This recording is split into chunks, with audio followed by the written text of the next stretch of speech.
ଥରେ ବଳରାମ ଦାସ ଲକ୍ଷ୍ମୀନାରାୟଣଙ୍କର ରାତି ବିହାର ଦର୍ଶନ କରିବା ପାଇଁ ଇଚ୍ଛା ପ୍ରକାଶ କଲେ।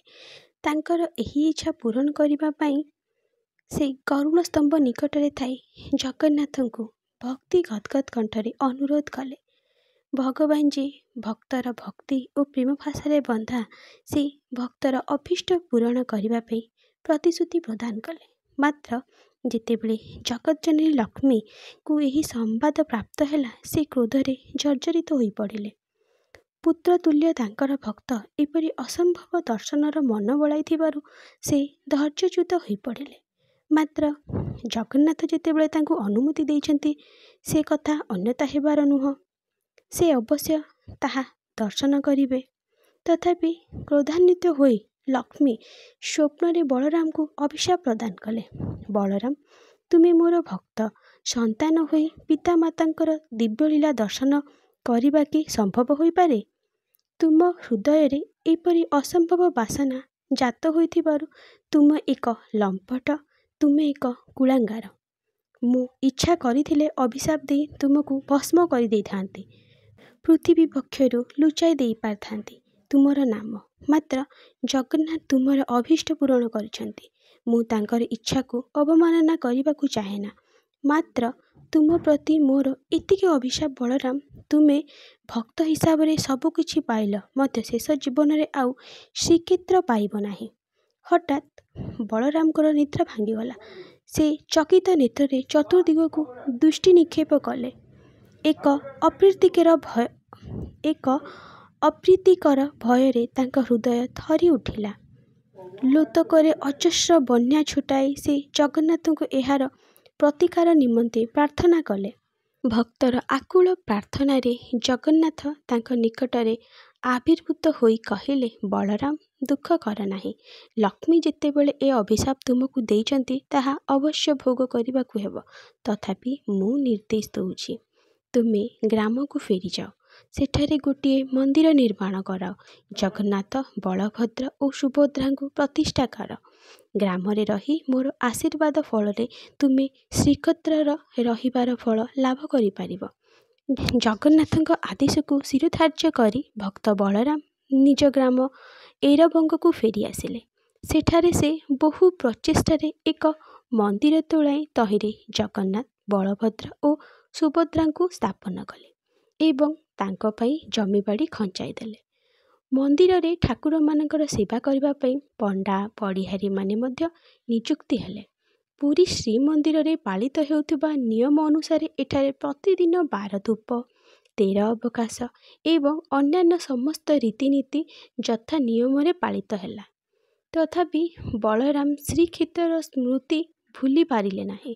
ସେ ପ୍ରତିଦିନ ସକାଳେ ପୁରୀ ଯାଇ ସନ୍ଧ୍ୟା ଆରତି ଦର୍ଶନ କରି ଗୃହକୁ ପ୍ରତ୍ୟାବର୍ତ୍ତନ କରିବାକୁ ଲାଗିଲେ। ଗୃହକୁ ଫେରିବା ପରେ ସେ ହବିଷାନ୍ନ ଭୋଜନ କରୁଥିଲେ। କ୍ରମେ ବାର୍ଦ୍ଧକ୍ୟର ଦାରୁଣ କଷାଘାତ ତାଙ୍କୁ ଜର୍ଜରିତ କରି ତାଙ୍କର ଶରୀର ଦୁର୍ବଳ କରି ପକାଇଲା। ସେ ଆଉ ଜଗନ୍ନାଥପୁରୀକୁ ଯାଇପାରିଲେ ନାହିଁ। ମାତ୍ର ଜଗନ୍ନାଥଙ୍କ ସନ୍ଧ୍ୟା ଆରତି ପରେ ହିଁ ସେ ତାଙ୍କର ଭୋଜନ କରୁଥିଲେ। କ୍ରମେ ଅନାହାରରେ ସେ କ୍ଷୀଣରୁ କ୍ଷୀଣତର ହେବାକୁ ଲାଗିଲେ। ପ୍ରେମ ଭକ୍ତିରେ ଏପରି ଦାରୁଣ ଯନ୍ତ୍ରଣା ଯେ ଜଗନ୍ନାଥଙ୍କ ରତ୍ନସିଂହାସନ ଥରିବାକୁ ଲାଗିଲା। ସେ ଭକ୍ତ ନିକଟରେ ଉପନୀତ ହୋଇ କହିଲେ, ବଳରାମ, ପ୍ରତିଦିନ ସନ୍ଧ୍ୟା ଆଳତି ସମୟରେ ତୁମେ ଗ୍ରାମ ମନ୍ଦିରରେ ମୋର ଦର୍ଶନ ଲାଭ କରିପାରିବ। ତାହା ହିଁ ହେଲା। ପ୍ରତିଦିନ ସେ ଗ୍ରାମସ୍ଥ ଜଗନ୍ନାଥ ମନ୍ଦିରରେ ଜଗନ୍ନାଥ, ବଳଭଦ୍ର ଓ ସୁଭଦ୍ରାଙ୍କର କମନୀୟ ମୂର୍ତ୍ତିରେ ଦେଖିବାକୁ ପାଇଲେ। ତତ୍ପରେ ସେ ହବିଷାନ୍ନ ଭୋଜନ କରି ହରିପ୍ରେମରେ ମଜ୍ଜି ରହିଲେ। କିଛି ଦିନ ପରେ ବଳରାମ ଶଯ୍ୟାଶାୟୀ ହୋଇପଡ଼ିଲେ। ତାଙ୍କର ମୃତ୍ୟୁ ସମୟ ଯେପରି ନିକଟରୁ ନିକଟତର ହେଉଥିଲା, ସେ ଲକ୍ଷ୍ମୀଙ୍କ ଅଭିଶାପକୁ ମନେ ପକାଇ ପକାଇ ଅତ୍ୟନ୍ତ ଦୁଃଖିତ ହେଲେ ଏବଂ ମନେ ମନେ ଲକ୍ଷ୍ମୀଙ୍କୁ ତାଙ୍କର ଅପରାଧ ପାଇଁ କ୍ଷମା ପ୍ରାର୍ଥନା କଲେ। ହଠାତ୍ ଦିନେ ବଳରାମଙ୍କ ମନରେ ଜାଗ୍ରତ ହେଲା ଶ୍ରୀକ୍ଷେତ୍ରରେ ପଦାର୍ପଣ କରିବାର ପ୍ରବଳ ପିପାସା। ବହୁ ମନଶକ୍ତି ସଂଗ୍ରହ କରି ସେ ତାଙ୍କର ଢାଳ, ଲୁଗାପଟା ଓ ଖଣ୍ଡିଏ ବାଡ଼ି ଧରି ଗୃହରୁ ବାହାରି ପଡ଼ିଲେ। ଅଦୂରରେ କୁଶଭଦ୍ରା ନଦୀ ପାର ହୋଇଯିବାକୁ ହେବ। ତଥାପି ବଳରାମଙ୍କ ମନରେ ଅପୂର୍ବ ସାହସ ଜାଗି ଉଠିଲା। ସେତେବେଳକୁ ସୂର୍ଯ୍ୟ ଆକାଶରେ କିଛି ଉପରକୁ ଉଠି ସାରିଥିଲା। ସୂର୍ଯ୍ୟରଶ୍ମି ପ୍ରାପ୍ତ ହୋଇ କଅଁଳିଆ ପତ୍ରମାନ ମନୋରମ ଦୃଷ୍ଟି ସୃଷ୍ଟି କରି ନାଚିବାରେ ଲାଗିଲା। ପୁଷ୍ପଗୁଚ୍ଛର ପାଖୁଡ଼ାମାନେ ନବଦିନର ଆହ୍ୱାନରେ ହସି ହସି ବାୟୁ କୋଳରେ ସନ୍ତରଣ କରୁଥିଲା। ବଳରାମ କୁଶଭଦ୍ରା ନିକଟରେ ଉପସ୍ଥିତ ହେଲେ। ନଈରେ ସ୍ନାନ କରିବା ଇଚ୍ଛାରେ ସେ ବନ୍ଧ ଉପରକୁ ନଈପଠାକୁ ଅବତରଣ କଲେ। ମାତ୍ର ହଠାତ୍ ତାଙ୍କ ଶରୀରରେ ଅବସନ୍ନ ହୋଇପଡ଼ିଲା। ସେ ଆଉ ଗୋଟିଏ ପାଦେ ମାତ୍ରେ ଆଗେଇ ପାରିଲେନି। ସେ ବାଲି ଉପରେ ନିଃସହାୟ ହୋଇପଡ଼ିଗଲେ। ତାଙ୍କର ମନେ ହେଲା ସେହି କ୍ଷଣି ହିଁ ତାଙ୍କର ପ୍ରାଣବାୟୁ ଉଡ଼ିଯିବ। ସେ ଶୋକରେ ଗଦଗଦ ହୋଇ ଜଗନ୍ନାଥ ଜଗନ୍ନାଥ ଚିତ୍କାର କରିବାକୁ ଲାଗିଲେ।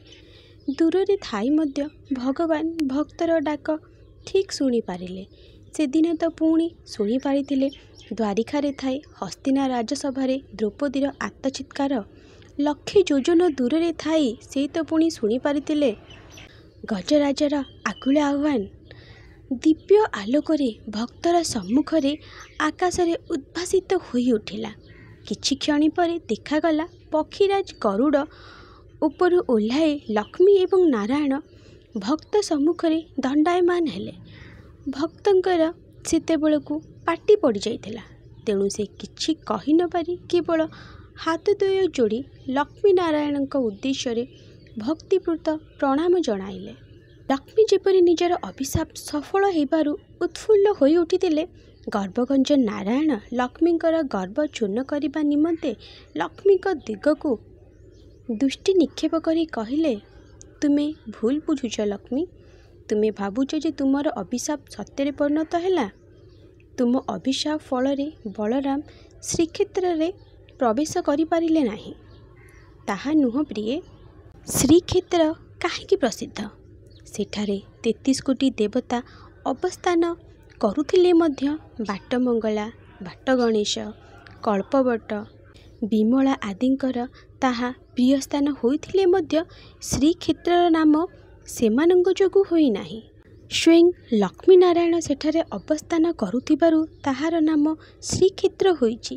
ଯେଉଁଠାରେ ଲକ୍ଷ୍ମୀ ଓ ନାରାୟଣ ଉପସ୍ଥିତ, ସେଠାରେ ଶ୍ରୀକ୍ଷେତ୍ର ଅବସ୍ଥିତ। ବର୍ତ୍ତମାନ ଭକ୍ତ ସମ୍ମୁଖରେ ଏହି ବାଲିପଠାରେ ତମେ ଓ ମୁଁ। ଶ୍ରୀକ୍ଷେତ୍ର ବର୍ତ୍ତମାନ ସେଠାରେ ନାହିଁ, ଶ୍ରୀକ୍ଷେତ୍ର ଏଠାରେ।